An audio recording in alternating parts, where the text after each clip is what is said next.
Аэропорттун жолунда аялды өлтүрө сүзгөн айдоочу үй камагына чыгарылды. Кореядагы мигранттар Баткенге 2 тез жардам унаасын белек кылды. Оренбург облусунда кыргызстандык аскерлер Кара Жорго бийин бийлешти. Мыйзамсыз жүгүртүүдөгү ичимдиктер аныкталды. Коопсуз шаардын 3 буттуу камералары Экигиз жана Яндекс картага киргизилет. Манасчы Самат Көчөрбаев Өзбекстанда өткөн сынакта байгелүү орунду багындырды.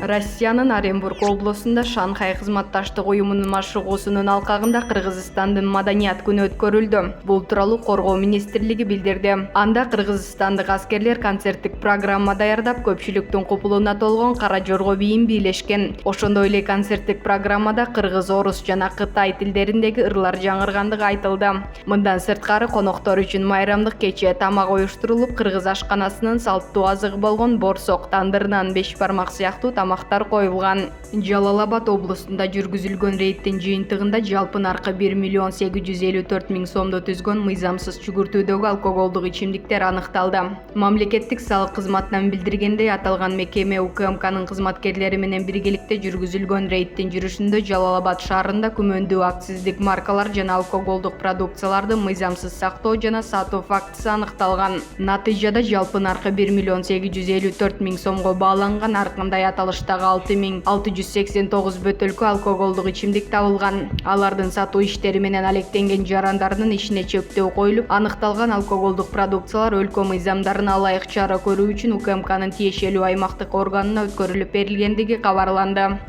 Өзбекстанда өткөн 2-нчи эл аралык фестивалда манасчы Самат Көчөрбаев 3-чү орунду ээледи. Бул тууралуу Маданият, маалымат, спорт жана жаштар саясаты министрлиги тарабынан белгилүү болду. Маалым болгондой, 18-20 сентябрь күндөрү Өзбекстандын Нукус шаарында өткөн 2-нчи эл аралык башкы искусствонун фестивалынын алкагында эпос жана дастан айтуучулардын кароо сынагында манасчы Самат Көчөрбаев 3-чү орунга ээ болуп, атайын диплом жана акчалай сыйлык менен сыйланган. Аталган фестиваль коомчулукту өзбек улутундагы башка жомокчуларынын үлгүлөрү менен тааныштыруу, жаштардын бул искусство түрүндө болгон сый-урматын жана кызыгуусун арттыруу, бир тууган элдердин достугун бекемдөө максатында өткөрүлүп келет.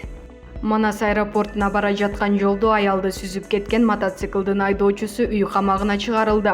Чүй облустук сотунун маалымат кызматы билдиргендей, мындай чечимди Сокулук райондук соту кабыл алган. Облустук сотто өткөн текшерүүдө сот айыпталуучунун туруктуу жашоочу жайы бар экенин, жакында алым ыркайлуу болгонун эске алган. Мындан сырткары анын кароосунда кары адамдар дагы бар. Ал сот жоопкерчилигинен тергөөдөн качпайт, окуя болгон жерден да качып кеткен эмес. Буга байланыштуу аны үй камагына чыгаруу чечимин кабыл алынды деп айтылат облустук соттун билдирүүсүндө. Эске салсак, адам өлүмү менен коштолгон жол кырсыгы 19-сентябрда Манас айылында катталган. Кырсыктын кесепетинен 52 жаштагы аял каза тапкан.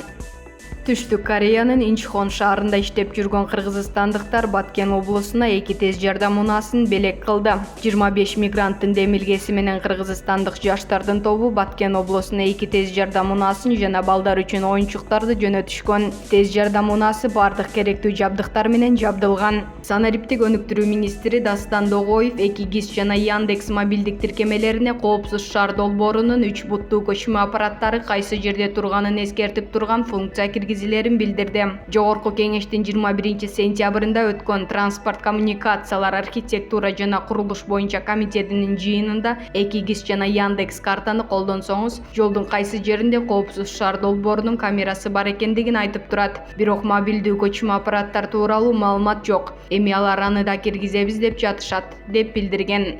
Эл өкүлдөрү коопсуз шаардын камералары кайсыл жерлерге орнотулгандыгы боюнча маалымат жол кыймылынын коопсуздугун камсыздоо башкы башкармалыгынын сайтында да жайгаштырылышы керектигин айтышкан.